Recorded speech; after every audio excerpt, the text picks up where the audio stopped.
오후의 햇살이 통유리창을 타고 부드럽게 쏟아지는 이곳은 강남에서도 손꼽히는 초호화 실버타운 노블레스의 라운지입니다. 은은하게 흐르는 클래식 선율과 최고급 대리석 바닥에 반사되는 샹들리에 불빛이 이곳이 평범한 노인 요양시설과는 차원이 다른 곳임을 말해주고 있죠. 라운지 한가운데 가장 상석에 앉아 우아하게 찻잔을 들고 있는 여인이 바로 제 시어머니 박길 자여사님입니다. 어머, 박 여사, 그 귀걸이 또 바뀐 것 같네. 지난번에 로비 아니었나? 함께 앉아있던 최 여사가 부러운 듯 눈을 가늘게 뜨며 물었습니다. 박길 자여사는 기다렸다는 듯 고가의 진주 귀걸이를 만지작거리며 입가에 얄미운 미소를 띄었죠. 말도 마, 우리 아들이 백화점 갔다가 엄마한테 딱 어울리는 게 있다고 당장 사온 거 있지. 내가 그렇게 사오지 말라고.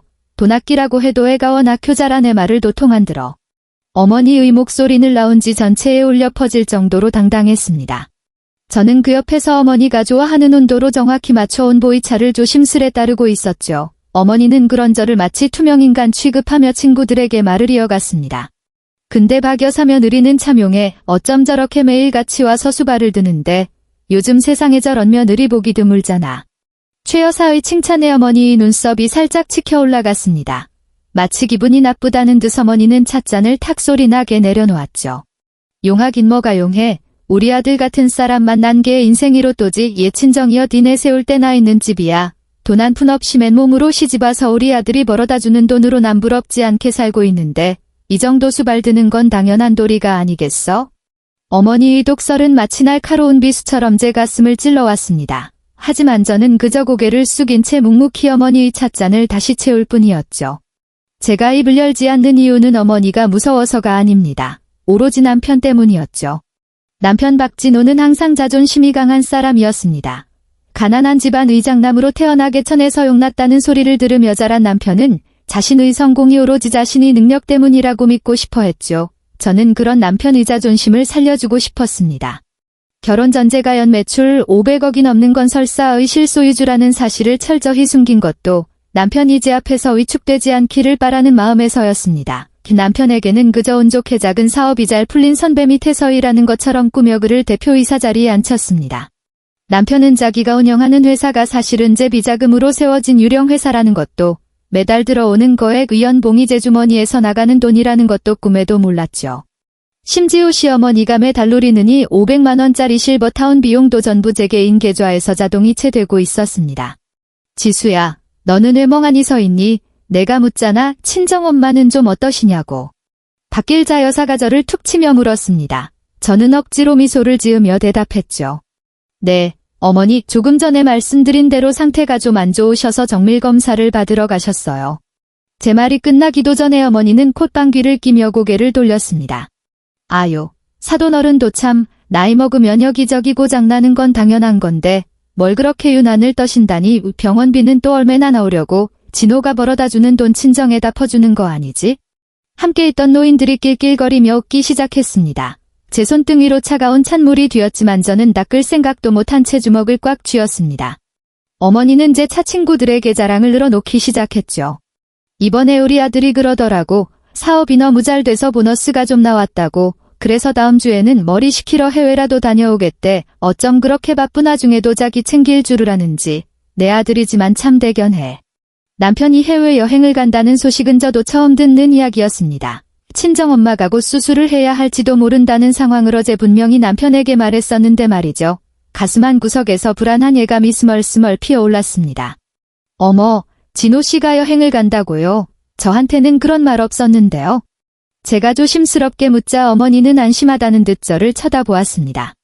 남자가 큰일을 하다 보면 그럴 수도 있지. 사사건건 너한테다 보고해야 하니. 넌 그저 진호가 벌어다주는 돈으로 애나 잘 키우고 시어머니 수발이나 잘 들면 되는 거야. 어디 남편 하는 일에 도를 달아. 어머니의 당당한 태도에 저는 더 이상 아무 말도 할 수 없었습니다. 어머니는 다시 친구들과 함께 새로 산 명품 가방이며 아들의 골프 실력에 대해 떠들기 시작했죠. 그 화려한 수다 소리가 마치 거대한 벽처럼 느껴져 숨이 막혀왔습니다. 저는 잠시 화장실에 다녀오겠다며 자리에서 일어났습니다. 복도를 걷는 제 발소리가 유난히 크게 울려 퍼졌습니다. 핸드폰을 꺼내 남편에게 전화를 걸었지만 신호음만 무심하게 울릴 뿐 전화를 받지 않았습니다. 여보, 지금 어디야? 엄마 검사 결과 나왔는데 상황이 좀 급해. 문자를 남기고 화장실 거울 앞에 섰습니다. 거울 속이 저는 500억 자산가라는 타이틀이 무색할 만큼 초라하고 지친 표정을 하고 있었습니다. 시어머니 바뀔 자여사의 비위를 맞추기 위해 굽은 신발을 신고 수수한 옷차림을 한 제 모습이 문득 낯설게 느껴졌죠. 그때 화장실 칸 안에서 실버타운 직원들의 대화 소리가 들려왔습니다. 저기 박 할머니 며느리 말이야. 진짜 보살 아니니? 그 할머니 성격 보통 아니잖아. 매일 저렇게 당하면서도 군소리 하나 없네. 그러게 말이야. 자기 아들이 연봉 7억이라는데 사실 그 돈이 다 어디서 나오겠어. 며느리가 친정에서 가져온 돈이라는 소문도 있더라고. 에이, 박 할머니가 그러던데 며느리 친정은 쫄딱망해서 아들 덕에 겨우 입에 풀 칠하고 산다고. 직원들의 낄낄거리는 소리에 저는 세면 대손잡이를 꽉 잡았습니다. 어머니는 실버타운 안에서도 저를 그런 식으로 묘사하고 있었던 겁니다. 제가 지켜주고 싶었던 남편의 자존심이 어머니에게는 저를 짓밟는 무기가 되어 있었습니다. 다시 라운지로 돌아왔을 때 어머니는 여전 이상석에 앉아 가장 비싼 농차를 주문하고 있었습니다. 그 모습이 오늘따라 유난히 가식적으로 보였죠. 지수야, 너 왜 이렇게 늦니? 가서 내 마사지 예약 좀 하긴 하고 와라. 오늘따라 어깨가 좀 결리네. 어머니는 저를 쳐다보지도 않은 채 손을 휘저었습니다. 저는 대답 대신 진동하는 핸드폰을 확인했습니다. 남편이 안인병원에서 온 연락이었습니다. 김지수님, 친정어머니의 상태가 급격히 나빠져서 긴급 수술이 필요합니다. 지금 바로 병원으로 와주세요. 손이 떨리기 시작했습니다. 눈앞이 캄캄해지고 심장이 터질 것처럼 뛰었죠. 저는 떨리는 목소리로 어머니에게 말했습니다. 어머니, 친정엄마가 지금 위독하시대요. 급하게 수술해야 한다고 해서 저 지금 바로 가봐야 할 것 같아요. 제 다급한 말에도 어머니는 찻잔을 천천히 내려놓으며 귀찮다는 듯 인상을 썼습니다. 수술, 아까 검사 받으러 갔다더니 무슨 수술을 그렇게 갑자기 해. 나 마사지 예약 시간 다 됐는데 누가 나 데려다주고 좀 챙겨주니? 어머니, 지금 그게 문제가 아니라요. 엄마가 돌아가실지도 모른대요. 제 목소리가 조금 커지자 주변의 시선이 우리 쪽으로 쏠렸습니다. 바뀔 자여사는 당황한 듯 오히려 더 큰 소리로 저를 꾸짖었죠. 이게 어디서 소리를 찔러. 사람 죽고 사는 건 하늘의 뜻이지 내가 간다고 뭐가 달라지니. 일단 나 마사지실에 넣어주고 가. 어른이 말씀하시는데 어디서 눈을 부릅뜨고. 그 순간 제 안에 무언가가 툭 하고 끊어지는 소리가 들렸습니다. 어머니에게는 사람의 생명보다 자신의 마사지 시간이 더 중요했던 겁니다. 저는 차가운 눈으로 어머니를 한번 쳐다보고는 뒤도 돌아보지 않고 라운지를 뛰쳐나갔습니다. 뒤에서 바뀔 자여사가 야, 김지수, 너 거기 안 서 하고 소리치는 소리가 들렸지만 상관없었습니다. 지금 제 머릿속에는 오직 차갑게 식어가는 병실의 공기와 연락두절인 남편에 대한 의구심뿐이었죠. 병원으로 향하는 택시 안에서 저는 계속해서 남편에게 전화를 걸었습니다. 하지만 남편의 전화기는 여전히 꺼져 있었고 제 친정엄마의 수술 시간은 1분 1초가 다급하게 다가오고 있었습니다. 그때까지도 저는 몰랐습니다. 제가 남편을 위해 쌓아올린 이 화려한 공탑이 얼마나 추악한 비밀을 감추고 있었는지 말이죠. 병원 복도는 지독할 정도로 차갑고 고요했습니다. 하얀 가운을 입은 의사의 입술이 움직일 때마다 제 세상은 조금씩 무너져 내리고 있었죠. 환자분 상태가 생각보다 훨씬 심각합니다. 관상동맥 세 곳이 모두 막혔어요.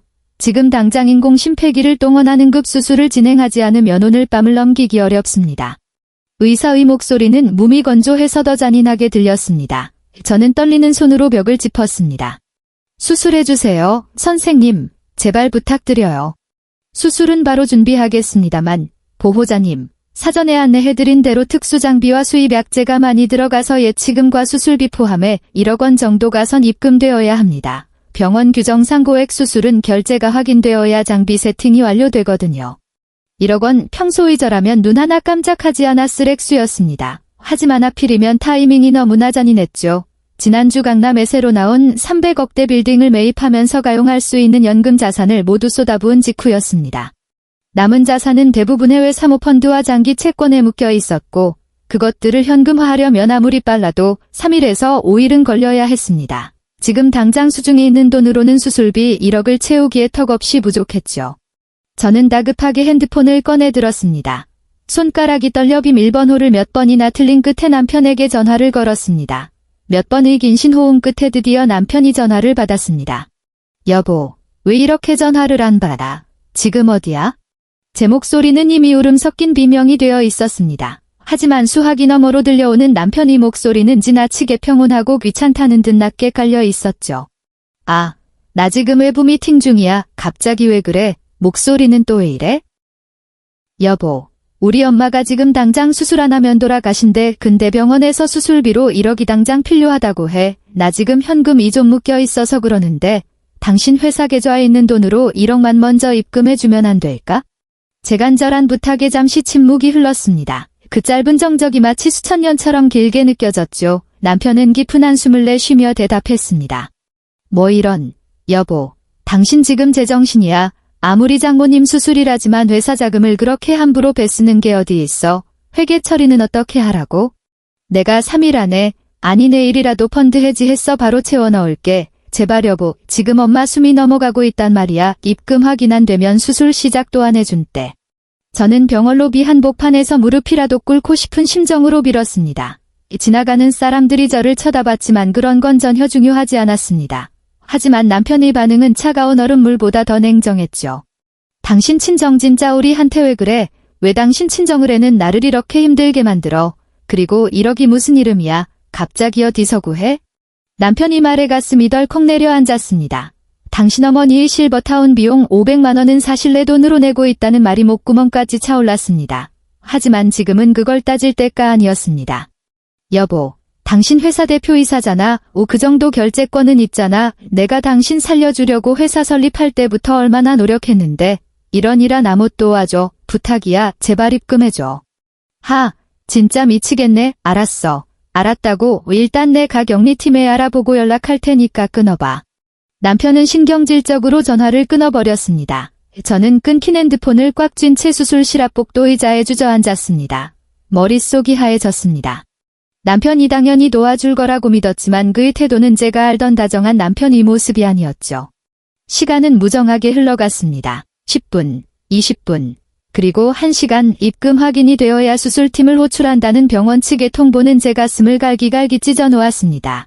수술실 앞에 켜진 수술대기라는 글자가 마치 엄마의 생명줄이 타들어가는 초침처럼 보였습니다. 불안한 마음에 다시 남편에게 전화를 걸었지만 전화기는 꺼져 있다는 기계적인 음성만 반복되었습니다. 제 가슴은 타들어가다 못해 제가 되는 기분이었습니다. 지수씨, 어머니 혈압이 너무 떨어지고 있어요. 입금 아직 안 됐나요? 간호사가 다급하게 달려와 저를 흔들었습니다. 저는 멍한 눈으로 간호사를 쳐다봤습니다. 입술이 파르르 떨리고 온몸에 피가 거꾸로 솟구치는 기분이었습니다. 제가 지켜온 사랑, 제가 지켜준 남편의 자리, 그 모든 것이 거대한 기만이었음을 깨닫는 순간이었습니다. 병원 업무과 직원의 시선이 제 얼굴에 따갑게 박혔습니다. 마치 거짓말쟁이를 취조하는 듯한 그 눈빛에 저는 입술을 빠르르 떨며 핸드폰만 만지작거렸죠. 보호자님, 아직 입금이 확인되지 않았습니다. 조금 전 수술실에서 연락이 왔는데 약제와 장비 세팅 때문에 더는 지체할 수 없다고 하시네요. 지금 바로 입금 처리 안 되면 수술 일정은 뒤로 밀릴 수밖에 없습니다. 직원의 사무적인 말투가 제 심장을 난도질하는 것 같았습니다. 저는 애써 침착함을 유지하며 다시 한번 남편에게 전화를 걸었습니다. 제발, 제발 받아라. 이 속으로 수천 번을 빌면서요. 하지만 수화기 너머에서는 여전히 차가운 기계음만 흘러나왔습니다. 그 목소리가 마치 제 엄마의 생명줄이 끊어지는 소리처럼 들려 저는 그 자리에 주저앉고 말았습니다. 남편은 분명히 알았다고 했습니다. 격리팀에 알아보고 바로 처리하겠다고 제게 약속했었죠. 비록 짜증 섞인 목소리였지만 그래도 장모님의 목숨이 달린 일인데 설마 거짓말을 했을 거라곤 상상조차 하지 못했습니다. 저는 떨리는 손으로 남편이 관리하던 법인 계좌의 모바일 뱅킹 앱을 열었습니다. 사실 그 계좌는 제 비자금으로 세운 회사의 것이었고 제가 원하면 언제든 내역을 들여다볼 수 있는 권한이 있었죠. 남편은 제가 이 계좌를 감시하고 있다는 사실을 전혀 모르고 있었습니다. 로그인을 하고 내역을 확인한 순간 저는 제 눈을 의심했습니다. 제 엄마의 수술비로 가야 했던 1억 원이 정확히 2시간 전에 인출되어 있었습니다. 그런데 입금처가 병원이 아니었습니다. 박진오 여행경비. 남편의 이름 옆에 적힌 그 네 글자가 제 시야를 붉게 물들였습니다. 여행경비. 제 입술에서 허탈한 웃음이 터져 나왔습니다. 엄마가 수술대 위에서 죽어가고 있는 이 순간에 남편은 1억이라는 거금을 들고 여행을 떠난 겁니다. 그것도 제가 준 권력과 제가 준 돈으로 말이죠. 저는 미친 듯이 핸드폰을 뒤져 평소 의심스러웠던 남편의 주변 인물들을 뒤지기 시작했습니다. 그러다 남편의 인스타그램 팔로잉 목록 깊숙한 곳에서 한 젊은 여자의 계정을 찾아냈습니다. 세리세리라는 닉네임을 쓰는 화려한 외모의 여자였죠. 그녀의 피드에는 조금 전 올라온 따끈따끈한 사진 한 장이 걸려 있었습니다. 공항 라운지에서 샴페인 잔을 부딪히며 웃고 있는 두 남녀. 비록 남편의 얼굴은 스티커로 가려져 있었지만 그 손목에 채워진 시계 외 제가 사준 맞춤 셔츠 소매는 누가 봐도 제 남편이 분명했습니다. 사진 아래 적힌 문구는 더욱 가관이었습니다. 우리 오빠 최고, 장모님 아프다고 오는 와이프 몰래 나 기분 풀어준다고 1억짜리 하와이 여행 쏴버림, 비행기 1등석 타고 힐링하고 올게요. 그 글을 읽는 순간 머릿속에서 무언가 팡하고 터지는 기분이 들었습니다. 분노라는 감정조차 사치처럼 느껴질 만큼 온몸의 피가 차갑게 식어버렸죠. 남편은 제 앞에서 연기했던 겁니다. 돈이 없다고, 회사 사정이 어렵다고 핑계를 대면서 속으로는 상간녀와 함께 떠날 화려한 육아를 꿈꾸고 있었던 거죠. 여보, 당신 정말 인간도 아니구나. 저는 핸드폰 화면을 꽉 쥐었습니다. 맥정이 깨질 듯 힘을 주자 손등에 핏줄이 돋아났습니다. 남편은 제 엄마의 수술비를 가로챈 게 아니라 제 엄마의 목숨을 훔쳐간 겁니다. 상간녀의 명품백과 하와이의 에메랄드 빛바다를 위해 말이죠. 병원 복도의 전광판을 다시 바라보았습니다. 아직도 수술 대기 상태인 엄마의 이름, 저는 더 이상 지체할 수 없다는 걸 깨달았습니다. 남편에게 가졌던 마지막 한 줌의 기대도 그 더러운 사진 한 장과 함께 쓰레기통에 던져버렸죠. 저는 비서실장에게 전화를 걸었습니다. 목소리는 전율할 정도로 차갑고 고요했습니다. 이미 제 눈앞에는 남편과 시어머니가 겪게 될 지옥의 풍경이 선명하게 그려지고 있었으니까요. 네, 사모님, 지시하신 대로 법인카드 정지 완료했습니다. 잘했어. 그리고 한 가지 더 추가해. 남편이 타고 간 법인 차량 위치 추적했어. 바로 회수 절차 밟아. 공항 주차장에 있겠지. 당장 견인해 가버려. 알겠습니다. 그리고 실버타운 거는 어떻게 할까요? 비서실장이 물음에 저는 창밖으로 보이는 어두운 하늘을 응시했습니다. 그곳엔 밖길 자여사가 누리고 있으로 하루온 밤이 있겠죠. 실버타운 결제 계좌 지금 이 시간부로 해지해. 아니, 단순 해지가 아니라 그동안 내가 대납했던 내역들 전부 리스트업해. 나중에 소송 자료로 쓸 거니까. 사모님, 괜찮으시겠습니까? 한꺼번에 이렇게 하시면 시댁 쪽에서 난리가 날 텐데요. 비서실장이 우려 섞인 말에 저는 입가에 선을 한 미소를 띄었습니다. 난리가 나야지. 그래야 내가 받은 고통의 100분의 1이라도 그 인간들이 느낄 거 아니야. 돈줄이 끊기면 그 고상한 밖길자 여사가 어떤 비명을 지를지 벌써 기대되네. 전화를 끊고 난 이 병원 관계자들이 제 쪽으로 급히 다가오는 게 보였습니다.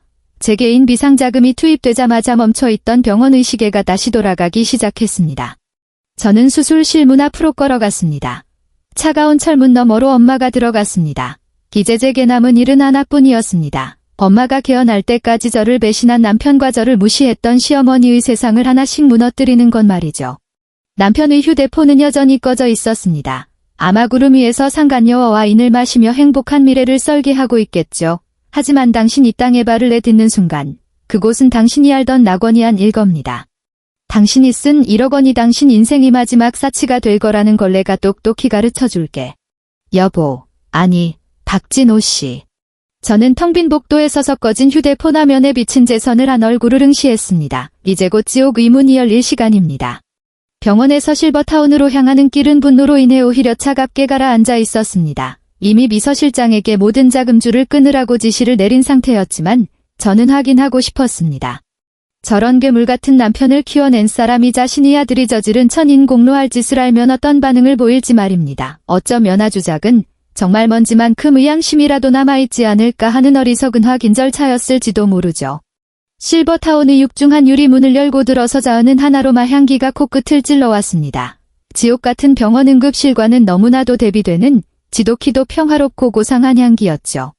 저는 안내 데스크의 직원을 지나쳐 어머니가 즐겨 찾는 전신 마사지실로 단숨에 걸어 올라갔습니다. 어머, 지수아니, 너 지금 꼴이 그게 뭐니? 천박하게 머리는 산발을 해서. 따뜻한 조명 아래 안락하게 누워있던 밖길자 여사가 눈을 가늘게 뜨며 저를 훑어보았습니다. 그녀의 얼굴 위에는 비싼 금 가루팩이 발려 있었고 옆에서는 직원이 정성스럽게 그녀의 발을 주무르고 있었죠. 저는 차가운 눈으로 그 풍경을 응시하며 입을 열었습니다. 어머니, 진호 씨가 우리 엄마 수술비 1억 빼돌려서 상간녀랑 하와이 갔어요. 알고 계셨죠? 제 직설적인 물음에 밖길자 여사는 잠시 움찔하는 듯 하더니 이내 코웃음을 쳤습니다. 그녀는 옆에 있던 직원에게 잠시 나가 있으라고 손짓하던 이가 오늘 염이며 비스듬히 앉아 저를 내려다보았죠. 알면 어쩔 건데 내 아들이 그동안 너희 집안에 쏟아부은 정성이 얼마인데 모처럼 휴가 좀 가겠다는 게 뭐가 어때? 남자가 사업하다 보면 머리도 좀 식히고 예쁜 꽃도 좀 보고 그러는 거지. 그거리 이리 뒤를 캐고 다니니 참 너도 독하다. 독해. 우리 엄마가 죽어가고 있어요. 어머니 그 돈은 진호 씨 돈이 아니라 내 엄마 수술비였다고요. 사람 목숨을 담보로 불륜 여행을 떠난 아들이 어머니는 부끄럽지도 않으세요? 제 낮은 목소리에도 박길자 여사는 오히려 적반하장으로 소리를 지르기 시작했습니다. 그녀의 입에서 터져나온 말은 인간의 언어라고는 믿기지 않을 만큼 잔인했죠.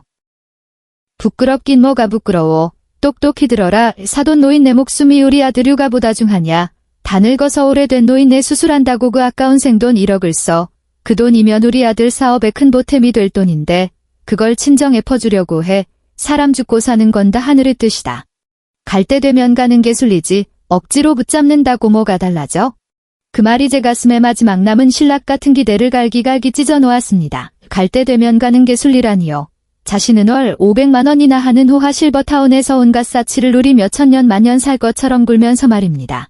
제 친정 엄마의 목숨은 아들의 더러운 밀월 여행보다도 못한 가치였던 겁니다. 어머니, 방금 하신 말씀 꼭 기억하세요. 갈 때 되면 가는 게 순리라고 하셨죠? 저는 떨리는 손을 주머니에 넣고 입가에 아주 작은 미소를 띄었습니다. 그것은 슬픔이 아니라 완벽한 단절의 미소였죠. 박길자 여사는 제 반응이 의외라는 듯 눈썹을 치켜 세우며 되물었습니다. 기억하면 어쩔 건데 내가 뭘 어쩌겠냐고. 돈 한 푼 없는 내가 우리 아들 등 처먹고 사는 주제에 지금이라도 진호한테 전화해서 잘못했다고 돈 달라고 안 하겠다고 빌어. 아, 어머니, 제가 여기 온 건 빌러 온 게 아니에요. 마지막으로 확인하러 온 거죠. 내과의 인간들을 계속 사람으로 대우해줘야 하나 아니면 그냥 쓰레기처럼 치워야 하나.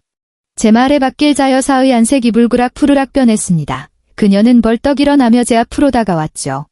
이게 미쳤나? 너 지금 나한테 뭐라고 했어? 쓰레기, 어디서 배워 먹은 버릇이야? 어머니, 조금 전에 이 실버타운 원장한테 전화했어요. 오늘 프로 박길자 씨 결제 카드 전부 정지됐다고요. 그동안 제가 내준 돈 하나도 빠짐없이 환수 조치 들어갈 겁니다.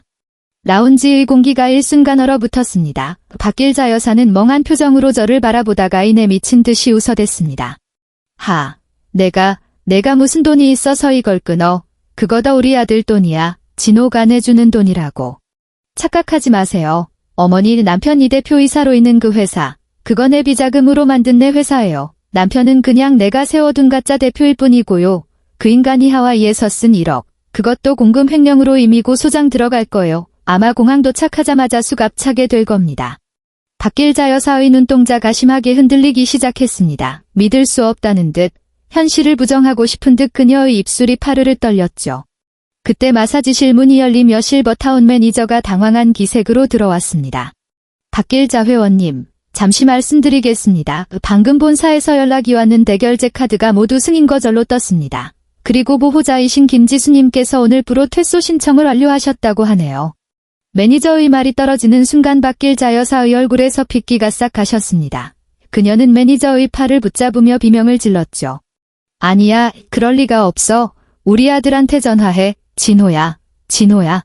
하지만 전화기는 꺼져 있었습니다. 남편은 지금쯤 하와이 상공에서 자신의 세상이 무너진 줄도 모르고 샴페인을 마시고 있을 테니까요. 저는 비틀거리는 박길자 여사를 차갑게 내려다보며 말했습니다. 어머니, 아까 말씀하셨죠. 갈 때 되면 가는 게 순리라고. 이제 어머니가 이 실버타운에서 나가실 순리가 찾아왔네요. 짐은 내일 아침까지 다 빼세요. 안 그러면 전부 쓰레기 처리장으로 던져버릴 테니까. 저는 뒤도 돌아보지 않고 마사지실을 나왔습니다. 뒤에서 박길자 여사가 야, 김지수, 너 거기 안 서 하고 악을 쓰는 소리가 들렸지만 상관없었습니다. 그 목소리는 이제 사자의 포효가 아니라 궁지에 몰린 쥐의 비명처럼 들릴 뿐이었죠. 라운지를 내려오는 제 발걸음은 그 어느 때보다 가벼웠습니다. 한 발짝 한 발짝 내디딜 때마다 제 안의 착한 며느리는 죽어갔습니다. 대신 그 자리에는 자신을 모욕한 자들을 처절하게 밟아줄 차가운 포식자가 깨어나고 있었죠. 차에 올라타 시동을 걸자 강렬한 엔진음이 적막한 주차장을 울렸습니다. 이제 시작입니다. 남편이 쓴 1억 원이 그들 인생이 마지막 사치가 되게 해주겠다고 저는 핸들을 꽉 쥐며 다짐했습니다. 거대하게 솟아오른 통유리 빌딩 JS 타워 앞에 검은 색 세단 한 대가 미끄러지듯 멈춰섰습니다. 평소 제가 시댁 식구들 몰래 타고 다니던 수입차가 아닌 회사의 전용 차량이었죠. 차문이 열리자 단정하게 정장을 차려입은 비서실장 강 상무가 허리를 90도로 숙이며 저를 맞이했습니다. 오셨습니까? 회장님, 3년 만에 본사로 모시게 되어 영광입니다. 그의 목소리는 낮고 묵직하게 빌딩 로비에 울려 퍼졌습니다. 저는 대답 대신 가볍게 고개를 끄덕이며 차에서 내렸습니다. 수수한 면바지에 낡은 티셔츠 차림이었던 병원에서의 모습은 온데간데 없었죠. 대신 날카롭게 재단된 블랙 수트와 한치의 틀어짐 없는 눈빛을 장착한 채였습니다. 강상무, 준비한 서류들은요? 집무실에 모두 준비해 두었습니다. 법무팀과 회계팀 팀장들도 지금 대기 중입니다. 저는 강상무를 뒤로 하고 전용 엘리베이터에 몸을 실었습니다. 45층, 제 집무실이 있는 층에 도착하자 정적만이 흐르는 복도가 저를 반겼죠. 3년 전 남편의 자존심을 살려주겠다며 현모양처 놀이를 시작하면서 비워두었던 공간입니다. 그동안 저는 이 거대한 성의 주인임을 숨긴 채 박길자 여사의 발을 닦아주고 남편이 넥타이를 메어주는 그림자로 살았습니다. 집무실 문이 열리자 각 부서의 책임자들이 일제히 일어나 고개를 숙였습니다.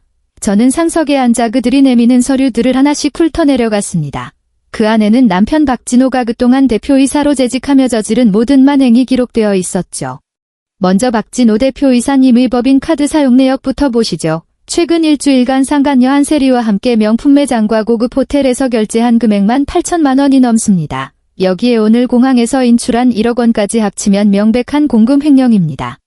회계팀장이 보고에 저는 허탈한 웃음을 터뜨렸습니다. 남편은 자기가 대단한 능력이 있어서 그 돈을 쓰고 다니는 줄 알았겠죠. 연봉 7억, 고급 외제차, 그리고 강남의 펜트하우스 사무실. 그 모든 게 사실은 제가 그에게 베푼 자선 사업이었다는 사실을 그는 단 한 번도 의심하지 않았습니다. 남편이 운영하던 그 법인, 애초에 제비자금 100억으로 만든 종이회사였죠. 그 인간은 자기가 정말 사업 수완이 좋아서 회사가 돌아가는 줄 알았을 거요. 내가 뒤에서 대기업 하청 물량 다 몰아주고 적자날 때마다 개인 자금으로 맡겨졌으니까요. 제 선언의 장내에는 찬물이 끼얹은 듯한 정적이 깜돌았습니다. 저는 펜을 들어 남편의 해임서에 서명했습니다. 지금 이 시간부로 박진호는 JS건설과 모든 계열사의 대표직에서 해임됩니다. 법무팀은 즉각 공금 횡령 및 배임 혐의로 고소장 접수하세요. 하부는 없습니다. 최대 형량을 받을 수 있도록 모든 증거 제출하세요. 네, 회장님 즉시 집행하겠습니다. 법무팀장이 서류를 챙겨나갔습니다. 이어 저는 강상무를 쳐다보며 다음 지시를 내렸습니다. 그리고 박길자 씨 실버타운 건 아까 신청한 퇴소 절차는 어떻게 됐나요?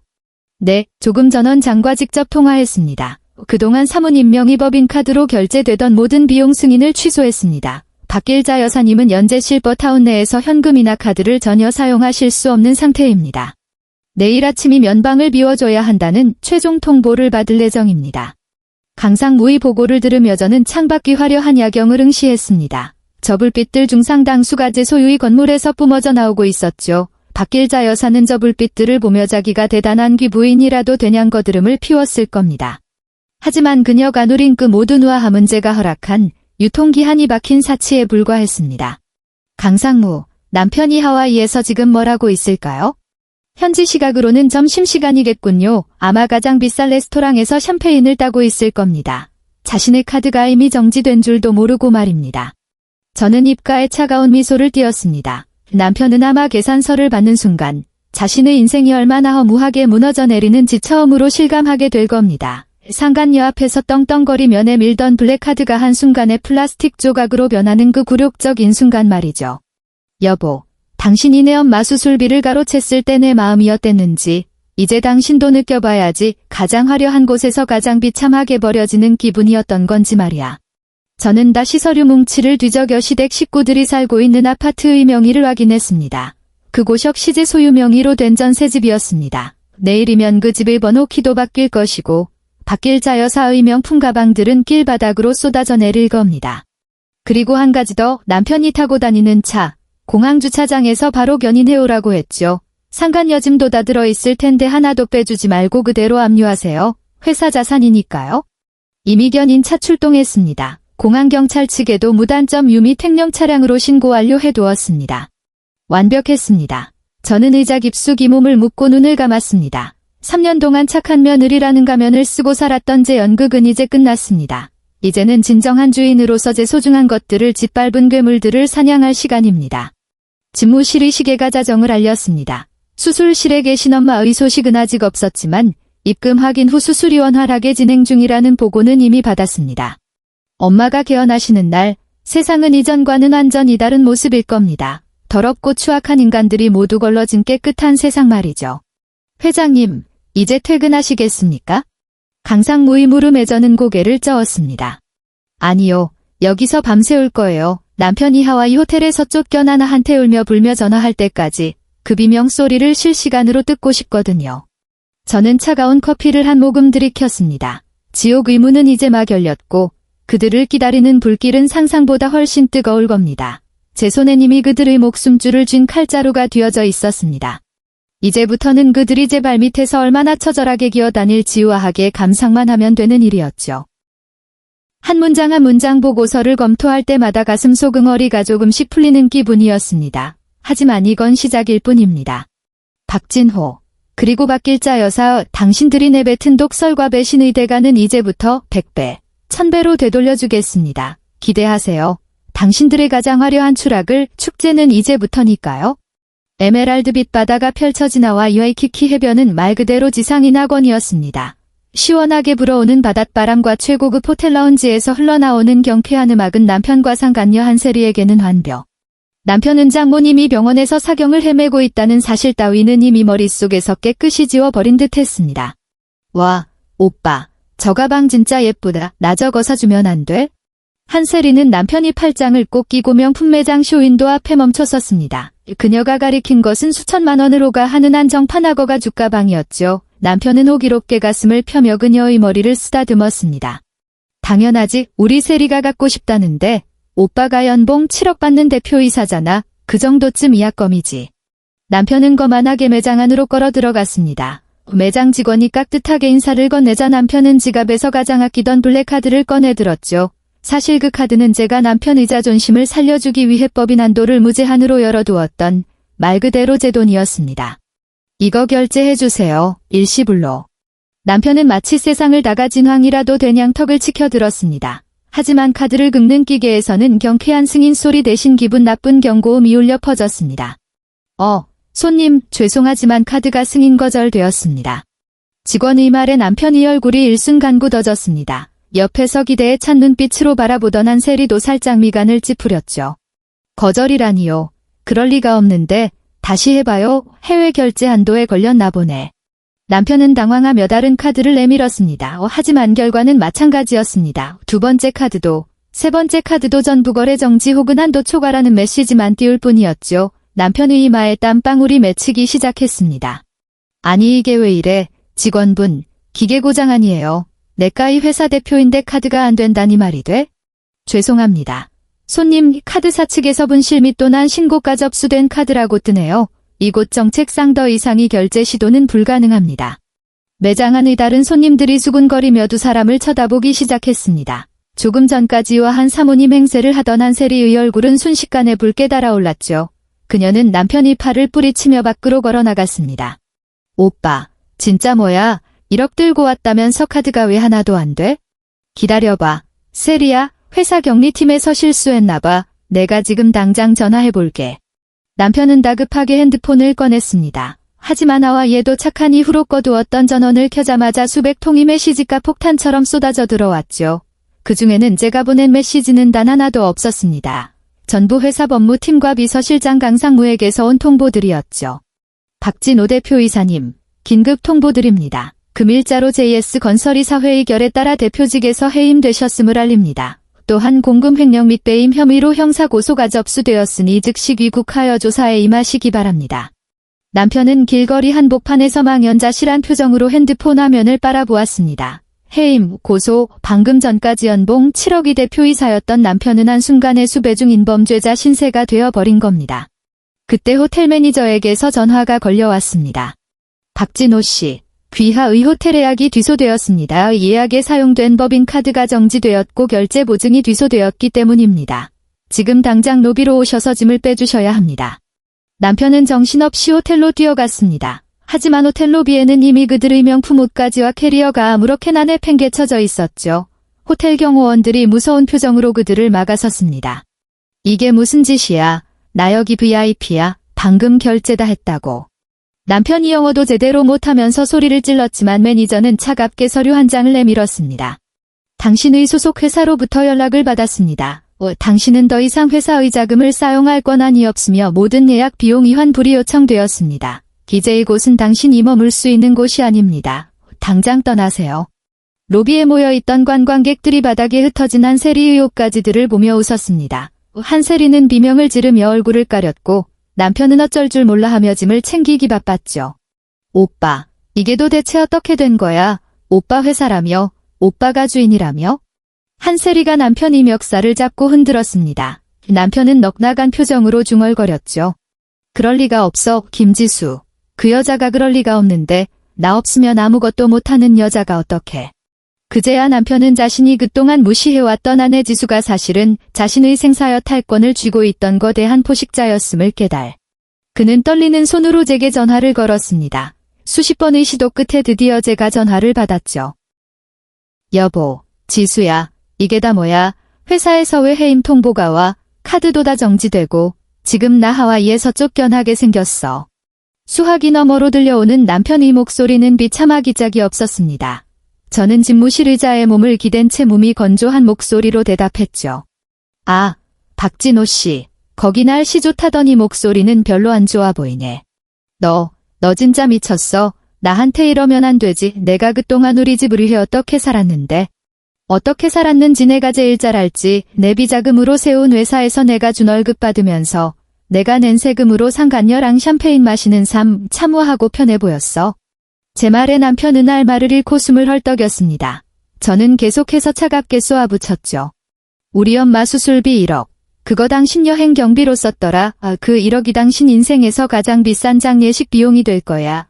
당신 사회적 수명이 장례식 말이야.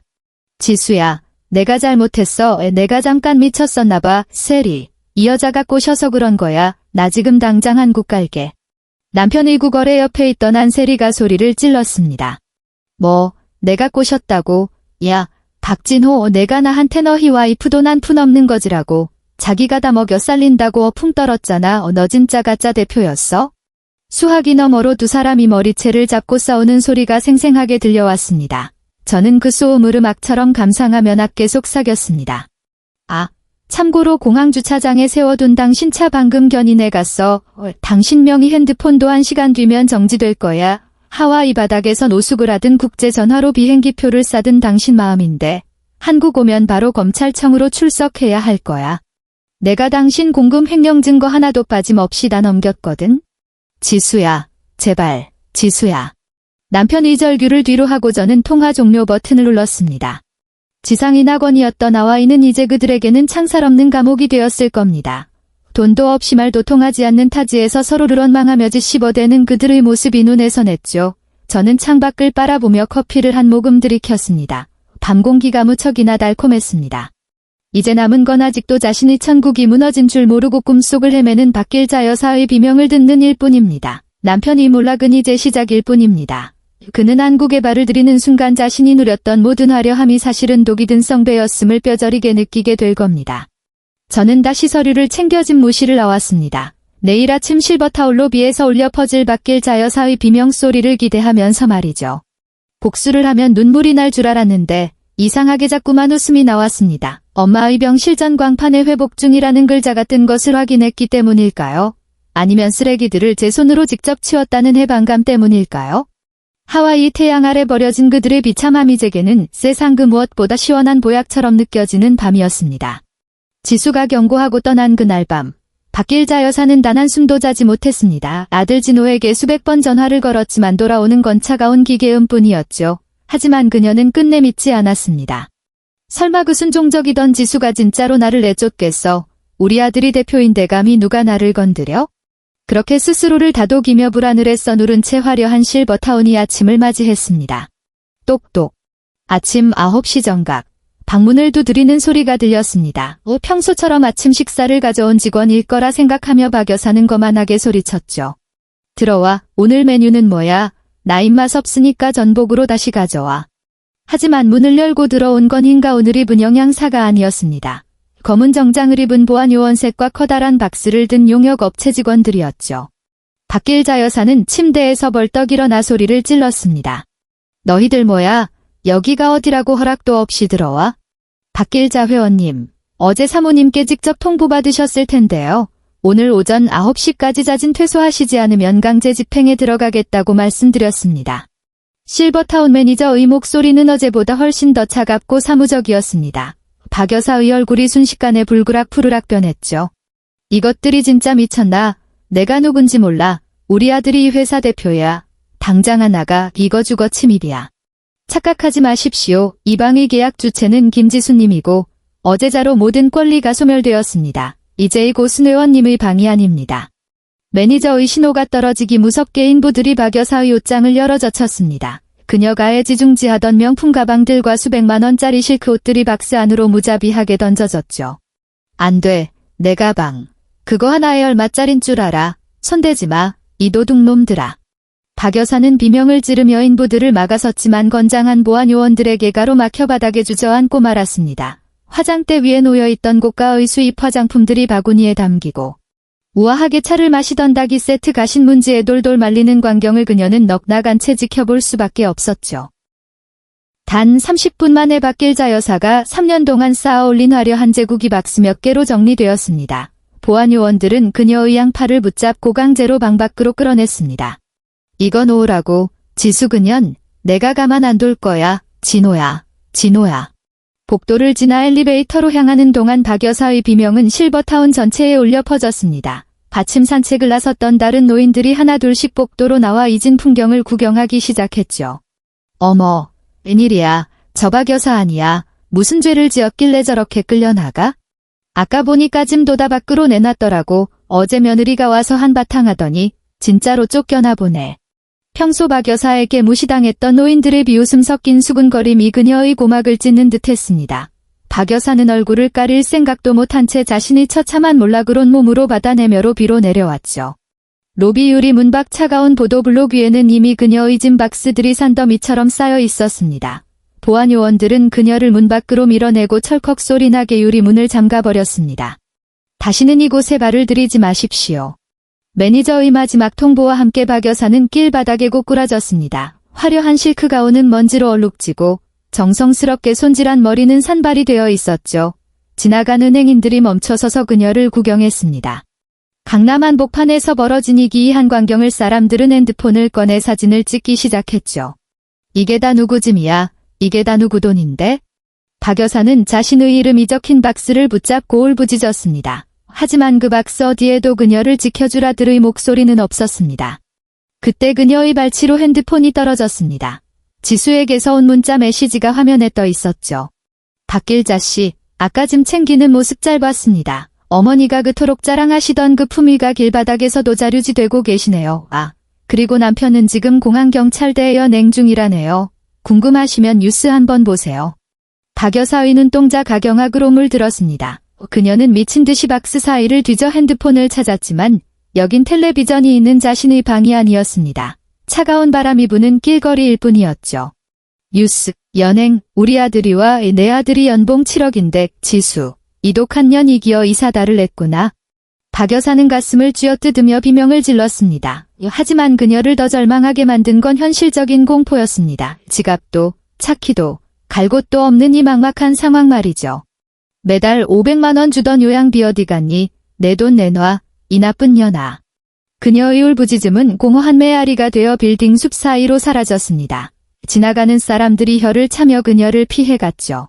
천국에서 지옥으로 떨어지는 데는 반나절이면 충분했습니다. 박 여사는 자신의 모피코트를 품에 안고 길바닥에 주저앉았습니다. 하지만 그 비싼 털조차 이제는 그녀의 떨리는 몸을 따뜻하게 데워주지 못했습니다.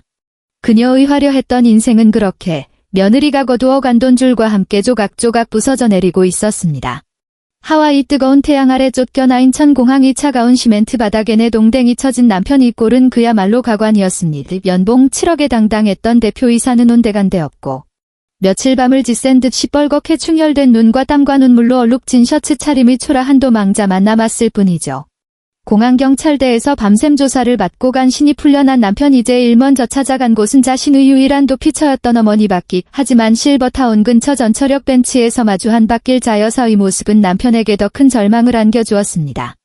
우아했던 모피 코트는 흙먼지로 뒤덮여 있었고 산발이 된 머리 사이로 보이는 눈동자는 초점을 잃은 채 허공을 헤매고 있었으니까요.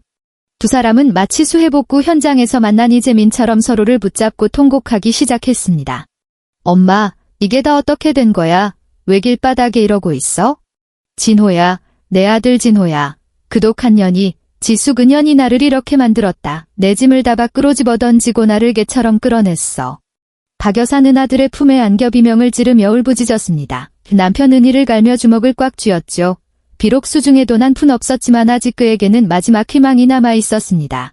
자신의 이름으로 되어 있다고 굳게 믿고 있었던 강남의 60평형 고급 아파트 말이죠. 걱정 마. 엄마, 일단 우리 집으로 가자. 거기 가서 씻고 정신 좀 차리자고. 지수 그 여자가 아무리 독해도 우리 집까지는 어쩌지 못했을 거야? 남편은 지나가는 택시를 세웠습니다. 지갑에 남아있던 마지막 비상금 10,000원짜리 몇 장을 털어 겨우 택시에 몸을 실었죠. 두 사람은 아파트 단지에 도착할 때까지 한마디도 하지 않았습니다. 오로지 그 집만은 무사하기를. 그 아늑한 보금자리 많은 자신들을 받아주기를 간절히 바랄 뿐이었죠. 하지만 아파트 로비에 들어선 순간 남편의 심장은 다시 한번 바닥으로 추락했습니다. 단지 쓰레기 분리수거장 근처에 어디서 많이 본 듯한 가구와 상자들이 산더미처럼 쌓여 있었기 때문입니다. 남편은 미친 듯이 그쪽으로 달려갔습니다. 이거 우리 집 거잖아. 저건 엄마가 아끼던 자개장이고. 상자 안에는 남편이 아끼던 골프채와 명품 시계 박스들이 마치 음식물 쓰레기처럼 뒤섞여 있었습니다. 박길자 여사는 비명을 지르며 그 쓰레기 더미 위로 주저앉았습니다. 아이고, 내 보물들 이게 왜 여기 나와 있어? 누가 이런 짓을 한 거야?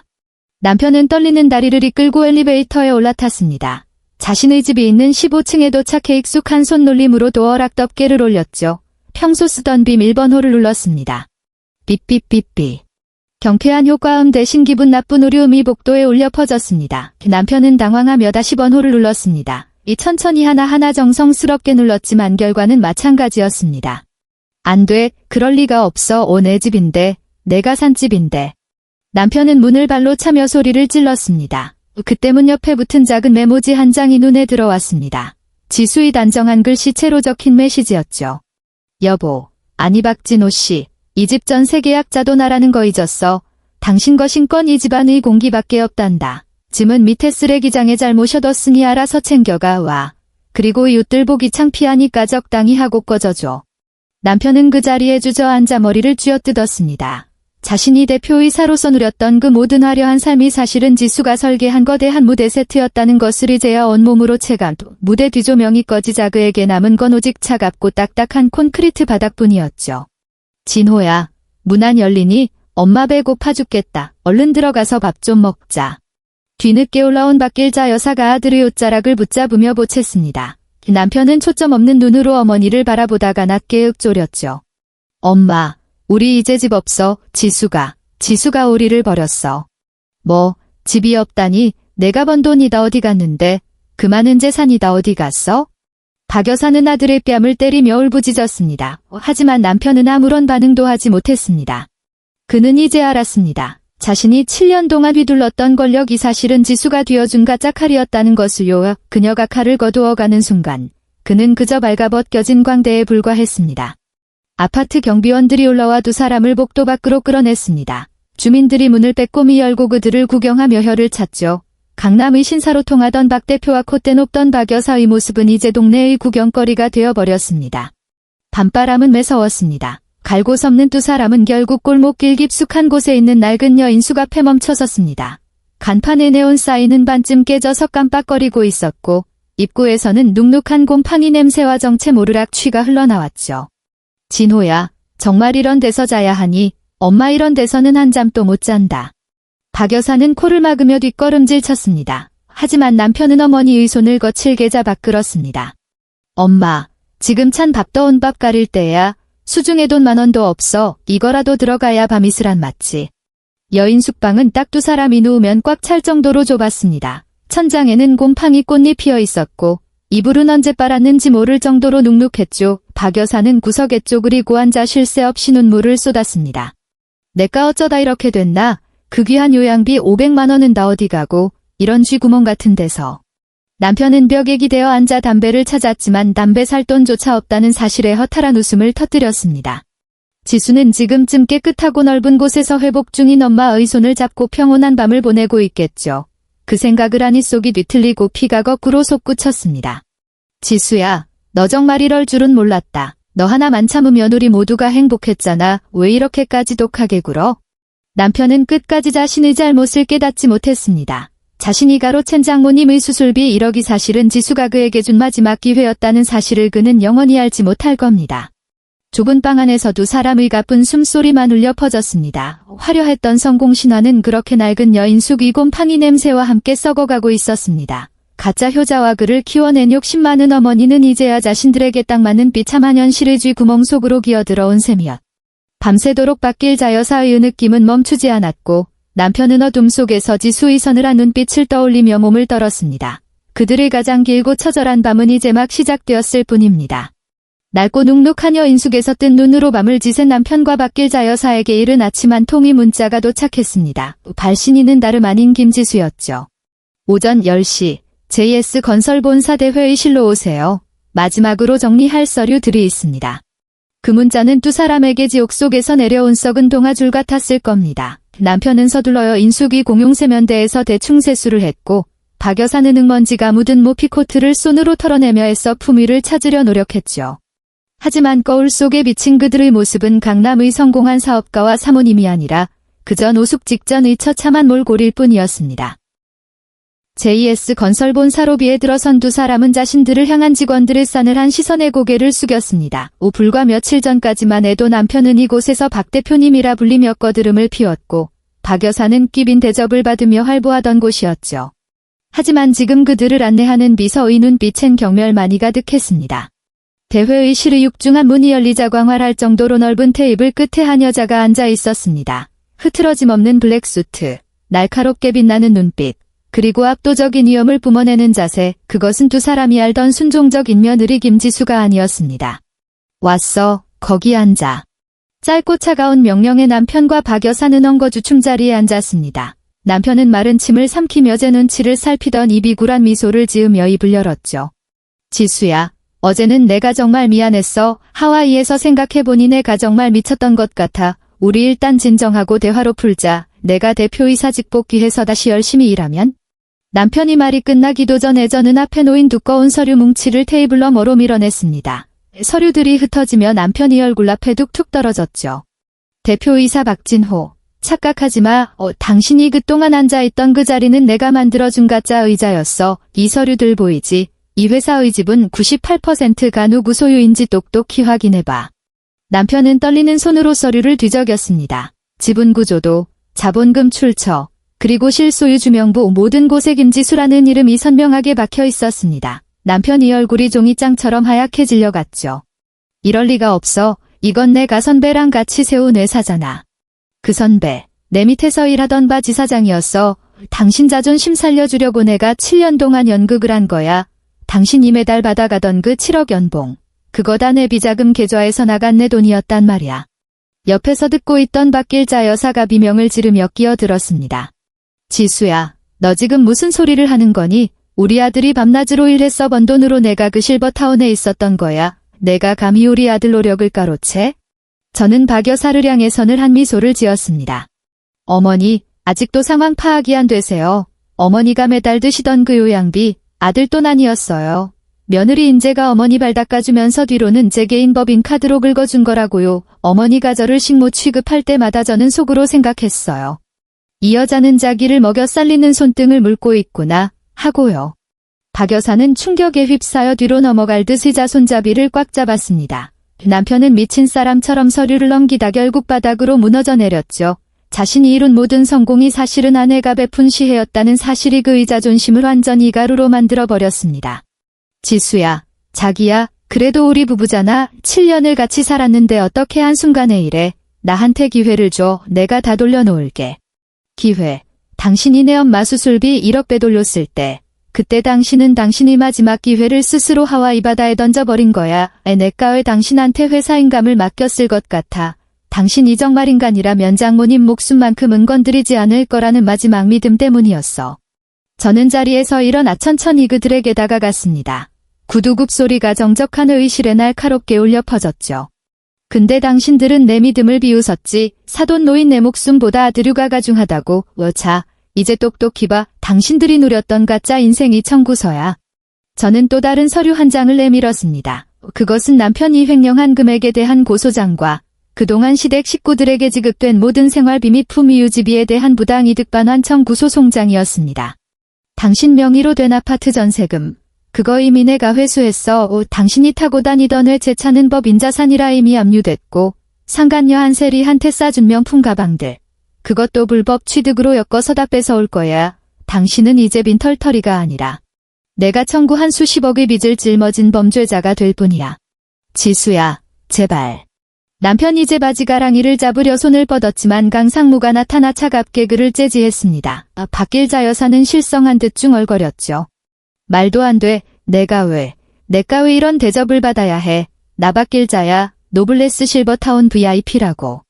박길자 씨, 당신의 VIP 회원권은 당신의 인성이 아니라 내 지갑에서 나온 거였어요. 이제 그 지갑 다쳤으니까 당신은 그냥 길바닥에 나앉은 무식하고 욕심 많은 노인네일 뿐이에요. 저는 뒤도 돌아보지 않고 회의실 문을 향해 걸어갔습니다. 등 뒤에서 남편 이절규와 박 여사의 통곡이 뒤섞여 들려왔지만 제 마음은 거대한 바위처럼 미동도 하지 않았습니다. 오히려 지난 7년 동안 얹어있던 체증이 씻은 듯 내려가는 기분이었죠. 강상무, 두 사람 밖으로 끌어내세요. 더러운 냄새가 회의실에 배겠어요. 제 마지막 명령에 보안 요원들이 들이닥쳤습니다. 비명을 지르며 끌려나가는 두 사람을 뒤로 하고 저는 회장실로 연결된 엘리베이터에 몸을 실었습니다. 엘리베이터의 매끄러운 거울 속에 비친 저는 더 이상 누군가의 며느리도 누군가의 아내도 아니었습니다. 자신의 삶을 스스로 쟁취하고 소중한 사람을 지켜낸 완전한 포식자의 모습이었죠. 창밖으로 보이는 서울리 풍경은 눈부시게 아름다웠습니다. 남편과 박 여사가 기어 들어갔던 그 어두운 쥐구멍과는 비교도 할 수 없을 만큼 높고 고결한 곳에서 저는 비로소 진정한 자유를 느꼈습니다. 게임은 끝났고 왕좌의 주인은 처음부터 저였다는 사실이 증명된 순간이었습니다. 자그마한 오후의 햇살이 병실안을 평화롭게 비추고 있습니다. 산소기의 도움에 태롭던 엄마의 숨소리는 이제 규칙적이고 건강한 리듬을 되찾았죠. 남편 입에 돌렸던 그 1억 원 대신 긴급하게 마련한 자금으로 진행한 수술은 다행히 성공적이었습니다. 지수야, 나 이제 괜찮다. 너 얼굴이 왜 이렇게 반쪽이 됐니? 엄마의 야윈손 이제 뺨으로 만질 때 비로소 제 안의 긴장감이 녹아내리는 것을 느꼈습니다. 그동안 독하게 버텨왔던 마음 한 구석이 엄마의 온기 앞에서 아이처럼 무너져 내렸죠. 하지만 저는 다시 마음을 다잡았습니다. 아직 치워야 할 오물들이 남았으니까요. 병실 밖으로 나오자마자 강상무로부터 전화가 걸려왔습니다. 남편의 소식이었죠.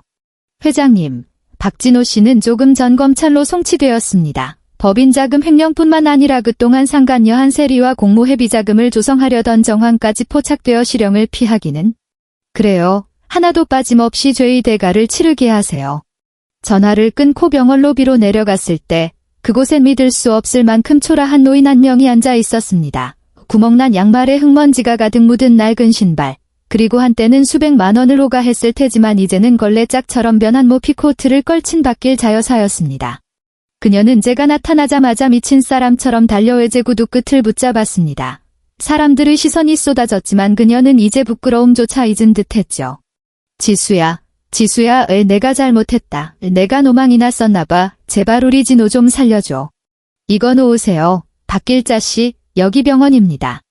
저는 차갑게 발을 뺐습니다. 하지만 그녀는 바닥을 기며 제 바지가랑이를 다시 붙잡았죠. 손마디는 거칠게 갈라져 있었고 얼굴은 며칠 새 10년은 늙어 보였습니다.